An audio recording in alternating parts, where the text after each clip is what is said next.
जय श्री सीताराम जी की। महादेव जी कहते हैं, एक तरफ भालू और बंदर विजय चाहते हैं, दूसरी तरफ राक्षस अपनी जीत के हेतु लड़ते हैं। श्री महावीर जी और अंगद जी बलवान युद्ध के बाकी धैर्य धारण करने वाले हैं। दोनों बानरों ने सिंहनाद किया, तब भागे हुए बानर भी युद्ध करने लगे। वे अनेकों के सिर तोड़कर फेंक देते हैं और रावण को अपना भुजबल दिखाते हैं। अनेकों निशाचरों को मरे देखकर नारंतक को बहुत क्रोध आया।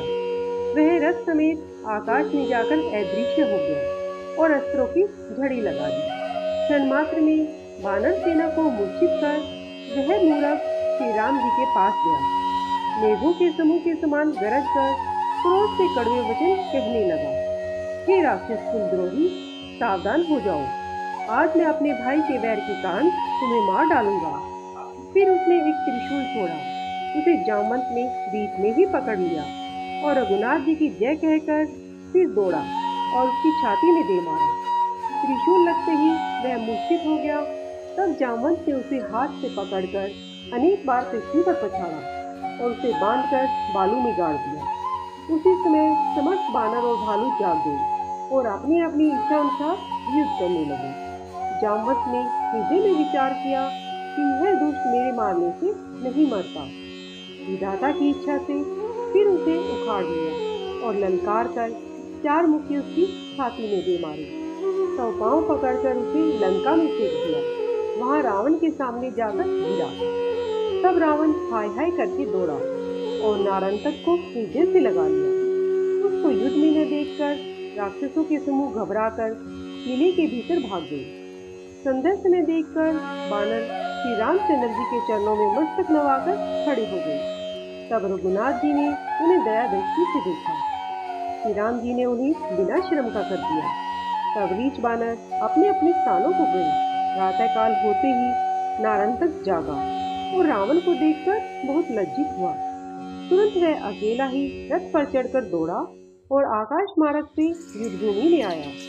वानर सेना ने यह भेद नहीं जाना और उसने लोप होकर बाणों की झड़ी लगा दी। उस मूर्ख ने वज्र के समान 100 बाण जहां रघुनाथ जी थे वहां छोड़े। बाण लगते ही बहुत से बानर मुरझा गए। तब वे सब बानर योद्धा ललकार कर आकाश में दौड़ते हैं, किंतु उसे वहां खोजने से नहीं पाते। तब सब वानरों ने एक सलाह की और वृक्ष व पर्वत लेकर लंका में गए। रावण के महल के कंगूरों पर वे पूंछें फैलाकर बैठ गए।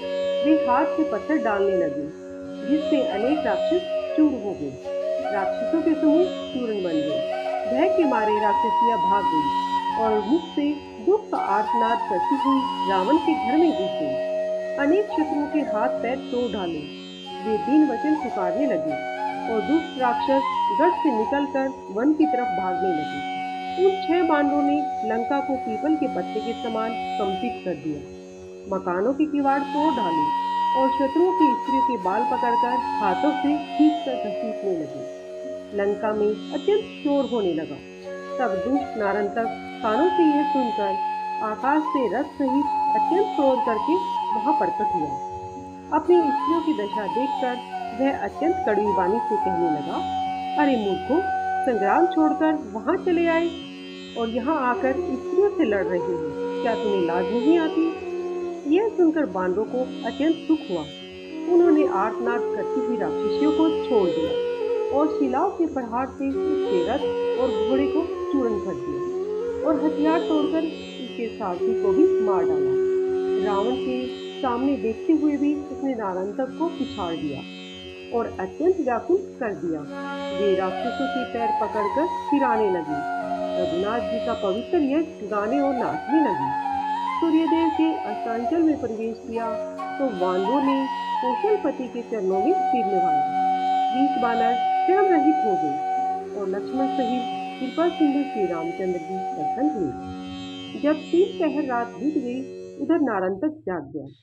क्रोध के कारण राक्षस राज नारंतक दोनों हाथ सिजदाने लगा और मन में लज्जाता है। लज्जित होकर रथ को संभालकर उसने हस्त घोड़े सजा। तब संधि छोड़कर शस्त्र आदि बांधकर वह अनेक वीरों के साथ लेकर यह दुष्ट फिर से चल पड़ा। भेरी धुंधवी नगाड़े बजते हैं और कड़वा गान गाते हैं। वीरवान भी सेना के आगे चलते हैं और गरज गरज कर बड़ा शब्द करते हैं। जीवन की आशा, भय और घोड़ों के नष्ट होने का मोह उन्होंने छोड़ दिया। वीरता से पूर्ण प्रचंड बाके शूरों के संदेह को दूर कर दिया। हाथी घोड़ों का शोर वो सब दिशाओं में फैल गया।